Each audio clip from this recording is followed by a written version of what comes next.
RTI એક્ટિવિસ્ટના નામે બાંધકામ તોડવાની ધમકી આપી પૈસા કઢાવતી પત્રકાર ટોળકી વિરુદ્ધ વધુ 4 ગુના નોંધાયા છે।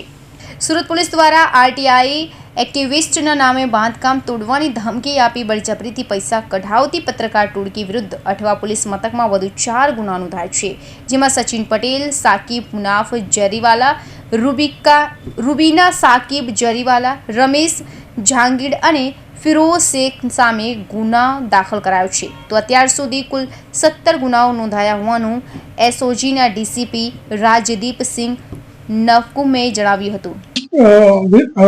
જે લોકો ગેરકાયદેસર બાંધકામો અથવા તો જે કોઈ બાંધકામો થઈ રહ્યા હોય એની માહિતી માંગી અને જે તોડ કરવાની પ્રવૃત્તિઓ સતત ચાલી રહી છે એની જે ફરિયાદ મળી અને અન્વયે અગાઉ 13 ફરિયાદ દાખલ થઈ ચૂકી છે।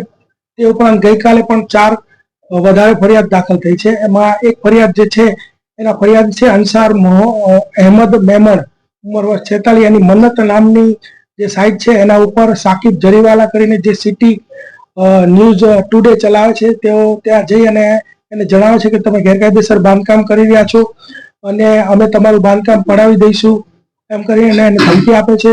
ત્યારબાદ એને ધમકીથી ડરી જઈને પોતે જ્યારે સેન્ટ્રલ ઝોનની ઓફિસ જાય છે ત્યારે આ વ્યક્તિ જે છે સાકિબ જરીવાલા ત્યાં હાજર હતો અને જણાવે છે કે તમારું બાંધકામ તોડી પાડવા માટે જો અહીંયા આવેલો છું અને ત્યાં એક સ્ત્રી સાથે વાત કરતો હતો।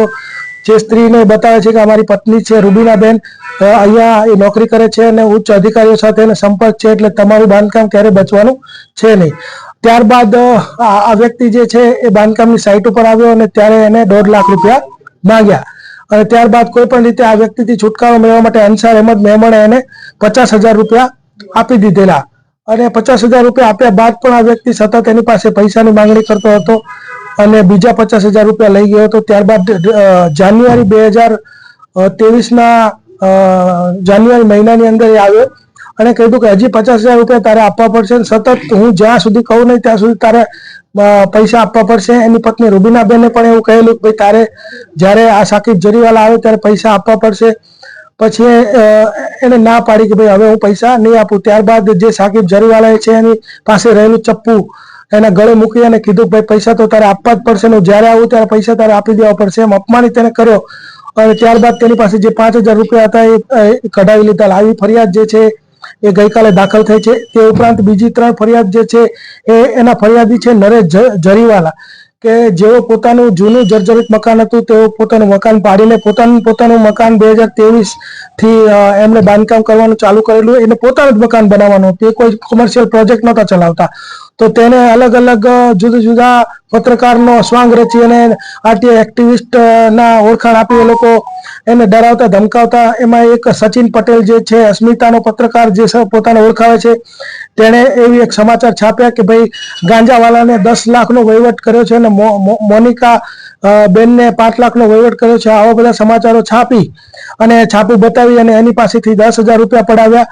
ત્યારબાદ પ્રોફેશનલ ક્રાઇમ જે ચલાવે છે રમેશ જહાંગીર એને એની પાસેથી 12,000 રૂપિયા પડાવ્યા અને ત્રીજો એક વ્યક્તિ છે જે ક્રાઇમ ન્યૂઝ 4 ચલાવે છે ફિરોઝ શેખ કે જેણે 13,000 રૂપિયા પડાવ્યા। આમાં આ ત્રણેય વિરુદ્ધમાં અઠવા પોલીસ સ્ટેશનની અંદર ખંડણીની ફરિયાદો દાખલ કરવામાં આવેલ છે અને આ જે 4 ફરિયાદો છે એ ગઈકાલે દાખલ કરવામાં આવેલી છે। આપતા હતા કે પોતે 2 થી 3 પેજનું એક ડિજિટલ આવૃત્તિ બહાર પાડે અને એની અંદર આવા સમાચારો છાપે, જે મનગણત સમાચારો હોય અને જે વ્યક્તિ બાંધકામ કરી રહ્યો હોય એને ડર લાગે એવા સમાચાર છાપે કે ભાઈ તમે કોઈને લાંચ આપી છે કે તમારો નકશો આવો છે અને તમે આ વધારાનું બાંધકામ કર્યું છે।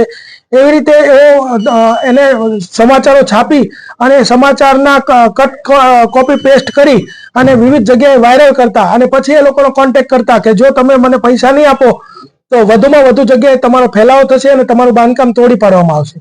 સર, જે છાપાની વાત કરવામાં આવે છે તો શું આરએનઆઈ નંબર અંગેની પણ તપાસ કરવામાં આવશે? જો ખંડણી માંગવામાં આવી છે તો શું આરએનઆઈ નંબર રદ કરવા માટેનો રિપોર્ટ કરાશે?